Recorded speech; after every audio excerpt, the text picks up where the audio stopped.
Meta is on track to become the largest digital advertising company on Earth this year. It's about to overtake Google for the first time in the industry's history. It posted $56.3 billion in revenue in the first quarter of 2026 alone, up 33% year over year. It has 4 billion users across Facebook, Instagram, and WhatsApp.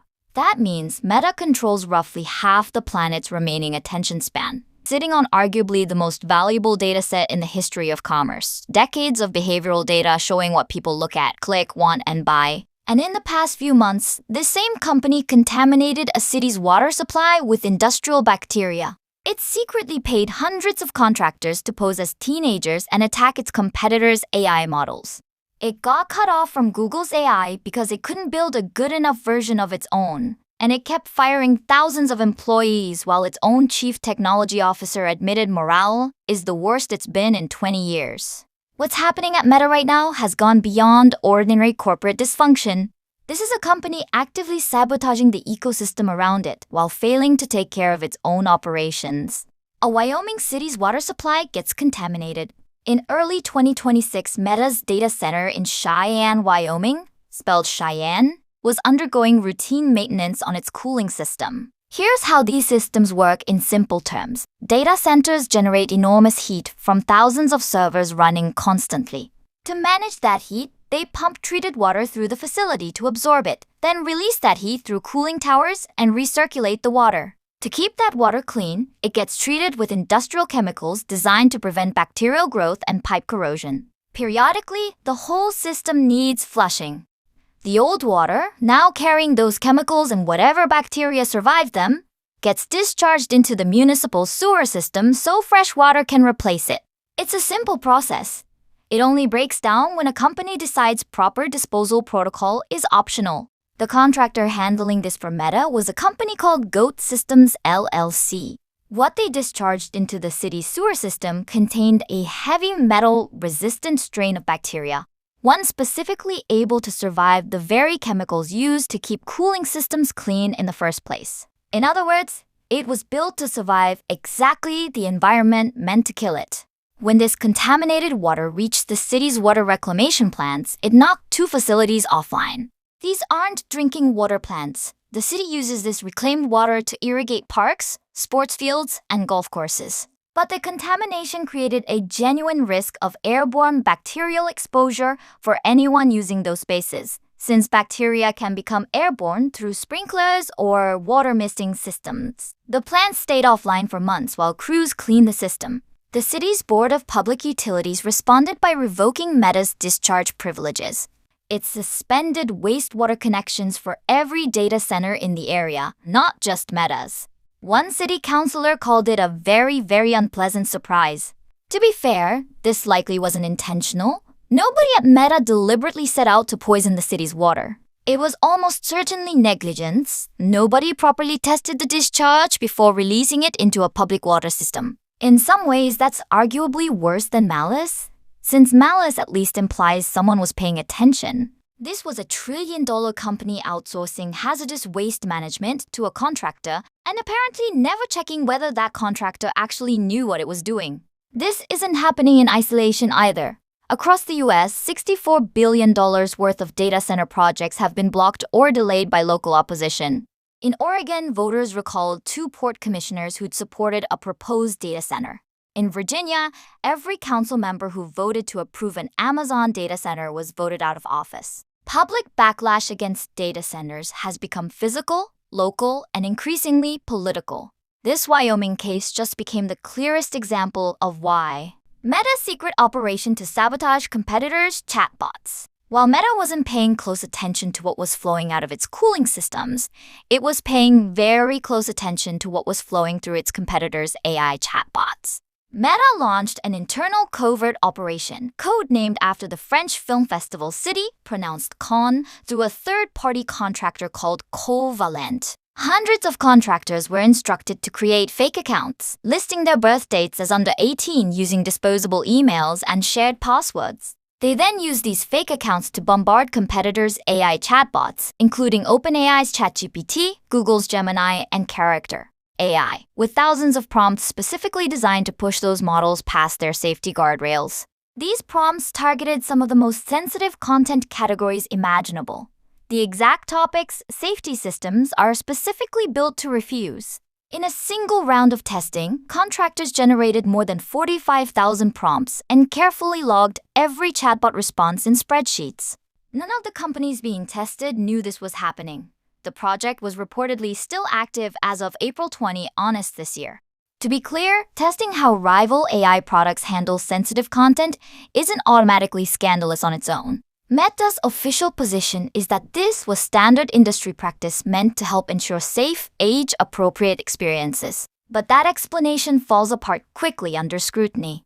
Legitimate safety research gets responsibly disclosed to the company whose product was tested, so vulnerabilities can actually get fixed. That's the entire point of the practice across the tech industry. What legitimate research doesn't look like is running the operation under a secret code name through a third-party contractor, using fake accounts disguised as children while keeping every targeted company completely in the dark. And here's what makes this genuinely hard to defend. Meta's own internal assessment, which surfaced through legal proceedings, reportedly showed a 66.8% failure rate in blocking child safety content on its own chatbot products. It also showed a 54.8% failure rate on self-harm-related prompts. In simple terms, 2/3 of child safety threats were getting through Meta's own systems, and more than half of self-harm content wasn't being caught either. Meta's own house was visibly on fire, and instead of putting it out, the company was inspecting its neighbors' smoke detectors while dressed as a child to do it. The CEO of Humane Intelligence, who reviewed a sample of these prompts, called it a governance gray zone where safety testing becomes a convenient cover for anti-competitive behavior. Google cuts off Meta's AI access. The reason Meta might be resorting to tactics like this is becoming embarrassingly clear. In one of the quieter but more humiliating developments in recent tech history, Google informed Meta it was reducing Meta's API access, spelled API, to its Gemini AI models. The stated reason was that Meta's demand was so enormous it was crowding out Google's other paying enterprise customers. Think about what that actually means. Google, a direct competitor, essentially told Meta it was using too much of Google's AI and that Google's actual customers needed access instead. This is the same company planning to spend somewhere between $125 and $145 billion on AI infrastructure capital expenditure in 2026 alone, nearly double what it spent in 2025.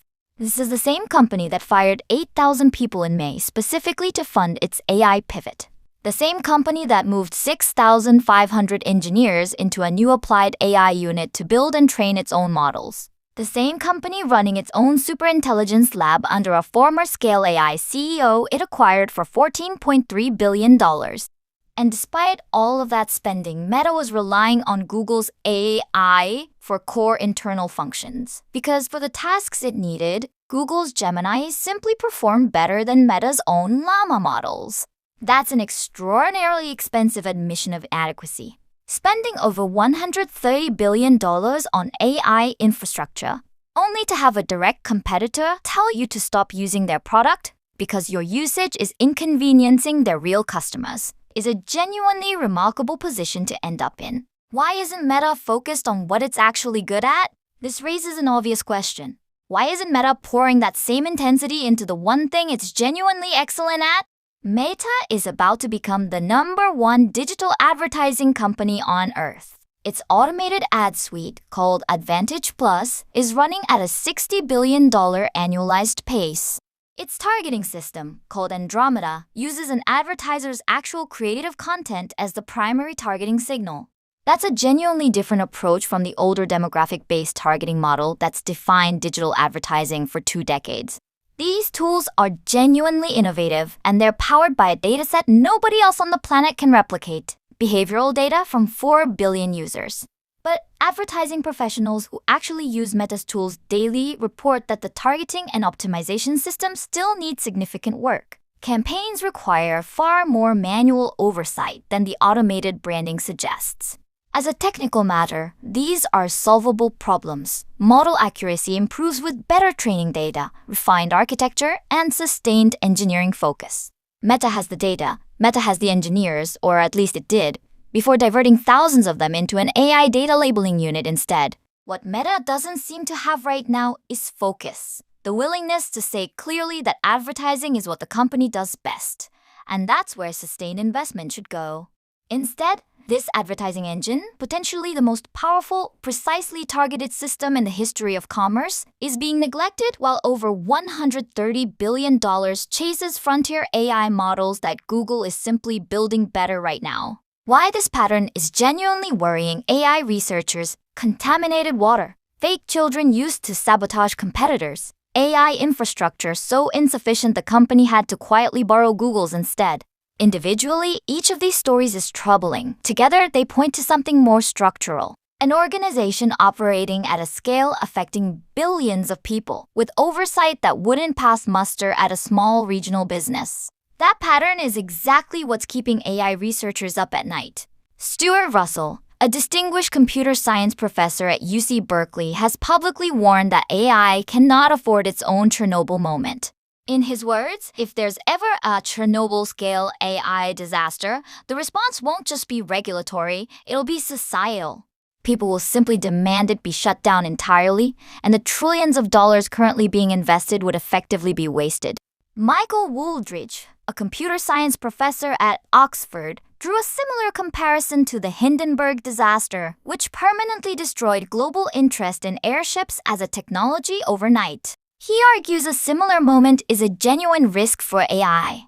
An Anthropic's CEO wrote in a lengthy public essay that humanity is about to be handed almost unimaginable power, and it remains deeply unclear whether our current social and political systems have the maturity to responsibly wield it. This isn't fringe alarmism. This is mainstream sentiment among the people actually building this technology, openly stating they're genuinely frightened by how fast it's being deployed relative to how mature the systems governing it actually are. To be clear, when researchers invoke Chernobyl, they aren't predicting a literal disaster. They're pointing to a historical pattern, an industry moving too fast, cutting too many corners, suppressing internal concerns, creating exactly the conditions where a single visible failure can crystallize accumulated public distrust into permanent rejection. Chernobyl didn't just damage a reactor, it damaged an entire energy paradigm for a generation, even though nuclear power remains one of the cleanest, most efficient energy sources available. The Hindenburg didn't just crash, it ended the age of airships completely and immediately. The question researchers are quietly asking is what happens if a similar moment eventually arrives for AI? Looking at Meta's recent track record alone, a company that contaminated a city's water supply through negligence and ran a covert operation using fake child accounts while its own child safety failure rate sat at 66.8%, that fear looks entirely rational. Not because Meta is going to cause some literal catastrophe, but because this pattern of negligence and misplaced priorities creates exactly the kind of environment where something eventually goes badly, visibly wrong.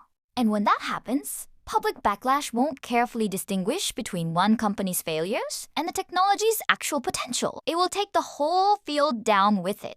The real cost is trust. Every time this technology gets used to solve a genuinely hard problem, disprove a decades-old mathematical conjecture, achieve breakthrough-level results years ahead of schedule, it represents one of the most extraordinary scientific developments in human history. That part remains genuinely awe-inspiring. Then the news cycle turns, and it's a data center poisoning a city's water supply. It's hundreds of contractors dressing up as children to sabotage competing AI products. It's over $130 billion spent on infrastructure that still can't outperform a competitor's model for the company's own basic internal tasks. AI itself isn't going anywhere. It's too powerful, too promising, and too deeply embedded in the trajectory of human progress to be derailed by any single company's failures. But there's a real, growing gap between what this technology could genuinely be and how it's currently being managed. That gap is where the actual tragedy lives. And every contaminated water system, every fake teenage account, every engineer redirected into work they didn't choose, makes that gap noticeably wider. The technology itself is extraordinary. The way it's being deployed, at least in cases like this, is genuinely reckless. And the distance between those two things is quietly costing the industry something money can't easily buy back: The public's basic willingness to believe any of this can actually turn out well. That's arguably the most expensive thing the AI industry is losing right now.